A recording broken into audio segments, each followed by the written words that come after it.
ಈ ಒಂದು ಪೇಸ್ಟ್ ಹಚ್ಕೊಂಡು ಚೆನ್ನಾಗಿ ಮಸಾಜ್ ಮಾಡಿ ಬಿಸಿ ಬಿಸಿ ನೀರು ಹಾಕಿ ಬಾಣಂತಿಗೆ ಸ್ನಾನ ಮಾಡಿ ಮಲಗಿಸ್ಬಿಟ್ರೆ ಚೆನ್ನಾಗಿ ನಿದ್ದೆ ಬರುತ್ತೆ. ಮೈಕೈ ನೋವೆಲ್ಲ ಹೊರಟೋಗುತ್ತೆ. ಸೊಂಟ ನೋವು ಇರಲ್ಲ, ಮೈಕೈ ನೋವು ಇರಲ್ಲ, ತುಂಬ ಚೆನ್ನಾಗಿ ನಿದ್ದೆ ಬರುತ್ತೆ.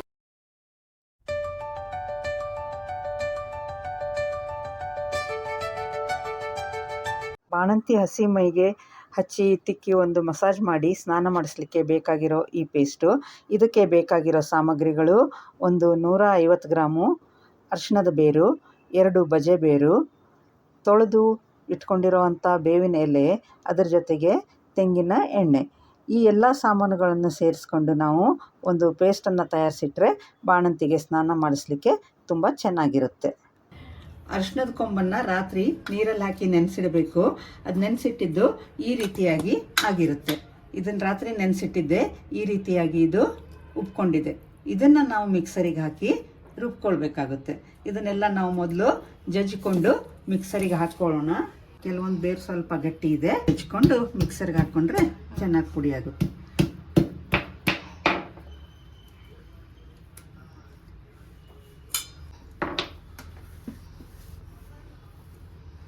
ಈಗ ಅರಿಶಿನ ಜಜ್ಕೊಂಡಿದ್ದಾಯ್ತು.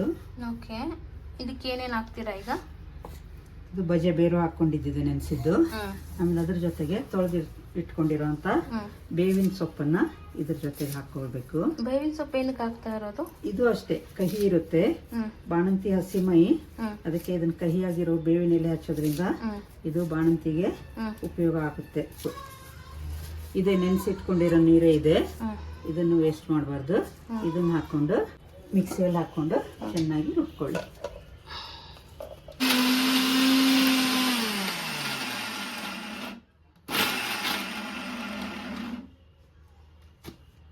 ಜಾಸ್ತಿ ಆಯ್ತು. ನೀರು ಹಾಕೊಂಡು ಚೆನ್ನಾಗಿ ರುಬ್ಕೊಳ್ಳಿ.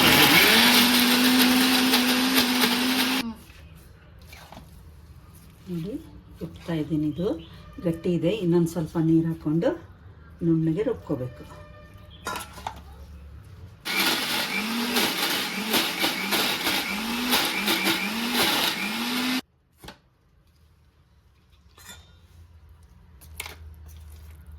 ಇಷ್ಟು ನುಣ್ಣಗಾಗಿದೆ.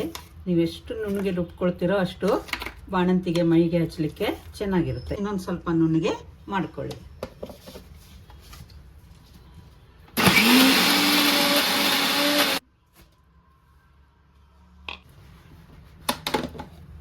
ಈಗ ಚೆನ್ನಾಗಿ ನುಣ್ಣಗಾಗಿದೆ. ಇದನ್ನು ಪ್ಲಾಸ್ಟಿಕ್ ಡಬ್ಬದಲ್ಲಿ ಎತ್ತಿಟ್ಕೊಳ್ಬೇಕು.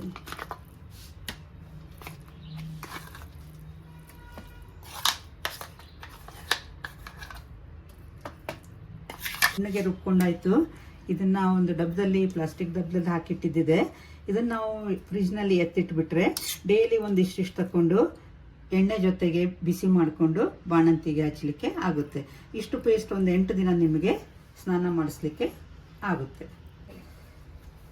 ಇದಕ್ಕೆ ಬಜೆ ಬೇರು ನೆನೆಸಿ ಹಾಕಿರೋದ್ರಿಂದ ಬಜೆ ಬೇರಿನ ವಾಸನೆ, ಅರಿಶಿಣದ ವಾಸನೆ ಸೇರಿ ತುಂಬ ಚೆನ್ನಾಗಿ ಸ್ಮೆಲ್ ಬರ್ತಾ ಇದೆ. ಬಾಣಂತಿಗೆ ಸ್ನಾನ ಮಾಡಿಸ್ಲಿಕ್ಕೆ ಚೆನ್ನಾಗಿರುತ್ತೆ. ಈಗ ಒಂದು ಬಾಣಲೆಯಲ್ಲಿ, ಕಬ್ಬಿಣದ ಬಾಣಲೆ ಇದ್ರೆ ಒಳ್ಳೇದು. ದೊಡ್ಡ ಸ್ಪೂನ್ನಿಂದ 1.5 ಸ್ಪೂನ್ ಪೇಸ್ಟ್ ತೊಗೊಂಡಿದ್ದೀನಿ. ಇದಕ್ಕೆ ಸ್ವಲ್ಪ ತೆಂಗಿನ ಎಣ್ಣೆನ ಹಾಕ್ಕೊಳ್ಬೇಕು.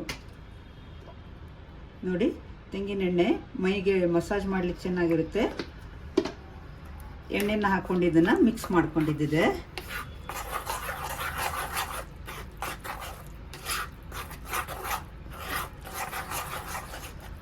ಸ್ವಲ್ಪ ಮೈಗೆ ಹಚ್ಚಲಿಕ್ಕೆ ಗಟ್ಟಿ ಆಗುತ್ತೆ. ಇನ್ನೊಂದು ಸ್ವಲ್ಪ ನೀರು ಹಾಕ್ಕೊಂಡು ತೆಳ್ಳಗೆ ಮಾಡಿಕೊಂಡು ಗ್ಯಾಸ್ನಲ್ಲಿ ಇದನ್ನು ಬಿಸಿ ಮಾಡಬೇಕು. ಈಗ ಇದಾಗಿದೆ. ಈ ಪೇಸ್ಟನ್ನು ತಣ್ಣಗೆ ಹಚ್ಚಲಿಕ್ಕಿಲ್ಲ, ಬಾಣಂತಿಗೆ ಥಂಡಿ ಆಗುತ್ತೆ. ಇದನ್ನು ಕಾಯಿಸ್ಕೊಂಡು ಬಿಸಿ ಬಿಸಿ ಸ್ವಲ್ಪ ಬೆಚ್ಚಗಿರುವಾಗಲೇ ಬಾಣಂತಿಗೆ ಹಚ್ಚಿ ಮಸಾಜ್ ಮಾಡಬೇಕು.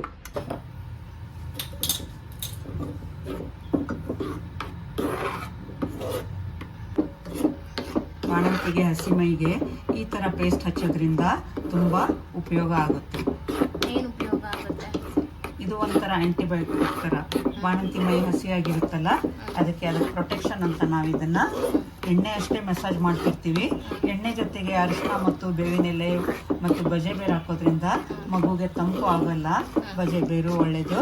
ಅದೇ ರೀತಿ ಅರಿಶಿನ ಮತ್ತು ಬೇವಿನೆಲೆ ಆ್ಯಂಟಿಬಯೋಟಿಕ್ ಥರ ವರ್ಕ್ ಮಾಡುತ್ತೆ.